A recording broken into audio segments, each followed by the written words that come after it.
Hello, this is Wendy Ayers, and this is my presentation on return on investment and instructional design. When I think of return on investment, I usually equate it to money made on a financial investment by a business. Return on investment can also apply to instructional design and education. The return on investment of instructional design is measuring the effectiveness of educational material, and it applies to books, online learning, and classroom learning with corporations and businesses. And with universities, it offers a personal return on investment for students who attend for a better paying job, promotion, or an increase in salary.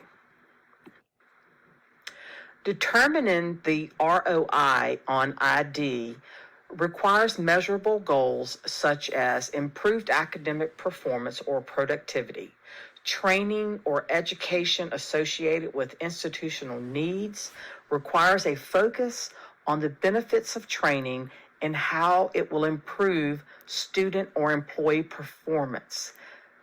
Reference Michal, Govinder, and Mabasso, 2021. The project timeline is an important factor to set priorities, meet goals, and to track learner progress. The instruction design goal is for individuals to learn, and the return is for learners to retain the information. This equates to motivated learners, a perception of a supportive work environment or teaching, and the acquisition of new knowledge or skills. Reference Michal, Govinder, and Mabasso. The evaluation process provides feedback on training, determines if the performance has improved, indicates deficiencies in skills and knowledge, and potential future training, which all determines the return on investment. The Kirkpatrick model of evaluation was created in 1959 with 4 levels to assess education: reaction, learning, behavior, and impact. Reference Botec 2018. The reaction level is the level of response and satisfaction that learners have towards the training that was received. The learning level is the level of skills, the techniques, and knowledge gained by learners from the training. The behavioral change level is the number of behavioral changes that occur after participating in training that is elicited by continuing assessments of the work environment. Reference Ashita and Orangian, 2021.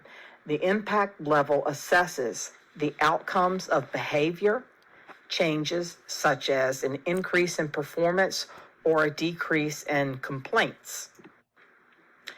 In the early 2000s, Jack Phillips extended Kirkpatrick's model to include return on investment. He wanted to include the monetary component of the value of education and the return on investment. The cost-benefit rate is derived by dividing benefits by cost, and a ratio above 1 suggests that educational training is validated. Reference Ashitoff and Orangian, 2021. The net present value of an educational program is the time value of money, which is dynamic depending on when the evaluation is completed.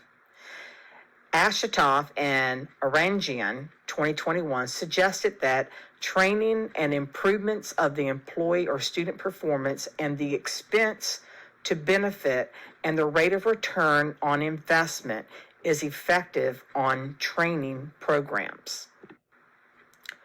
The New World Kirkpatrick model continues with the same 4 levels with the intention of movement between levels 3 and 4. Do you have a desired outcomes in level 4? If not, return to level 3 and reinforce, reward, encourage, and continue to monitor. Botec 2018. BOTEC 2018 evaluated 14 education evaluation models, and his review concluded that all but one of the 14 contained all or some elements of Kirkpatrick's model. The SIP model evaluates based on context, input, process, and product. The SIP model is the only model that does not contain any elements from the Kirkpatrick's model.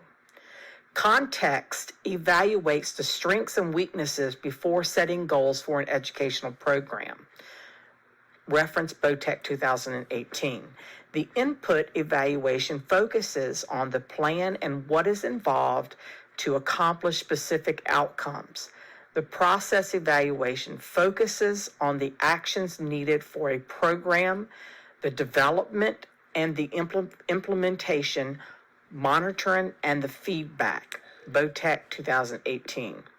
The product evaluation determines if the program goals are met, and if the goals are met, should it be continued as is, modified, or discontinued if the goals are not met.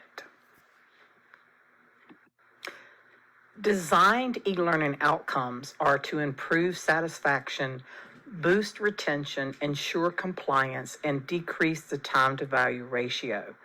Learners are successful when training is mobile and available for them to access it when and where they need it. The use of mobile learning increases efficiency because it takes less time to onboard employees or a new student. It increases retention rates as well as productivity. The decrease in time to value is realized by completing all training through an e-learning program. Support services personnel is minimized with an e-learning program, which can reduce expenses. The reference for this material is NABA 2022. This concludes my presentation, and this is a list of my references. Thank you so much.